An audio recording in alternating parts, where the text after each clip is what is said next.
I have always been a writer. It's been something I've done since I could write at all. Figured it's something I was going to do when I retired.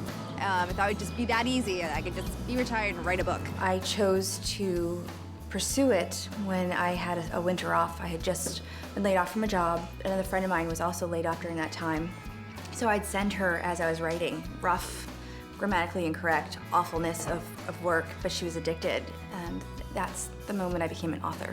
When I write, one of the thrills of doing it is having control over a reader's emotion. My first beta reader, when she finished the first book, I asked her how she felt. She says, "I want to jump off a cliff." And I said, "Yes, that's exactly how you should be feeling right now." And I took joy in her misery, but that's because I did it. I evoke emotion. I wanted to be traditionally published. I sent query letters to agents. Not a single agent read my manuscript.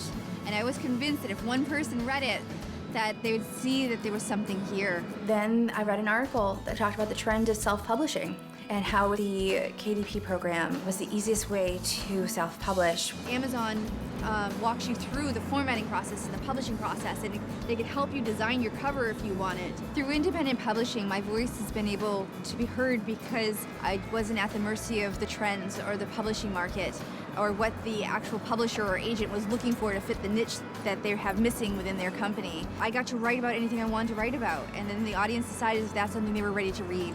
There was no risk. So all I had to do was put it out there, and if people liked it, they'd read it. And if they didn't, then they wouldn't. But enough people liked it that they told more people to read it. And with that, my sales grew. Over time, people were asking for the print versions of the book, and that demand had me look into CreateSpace.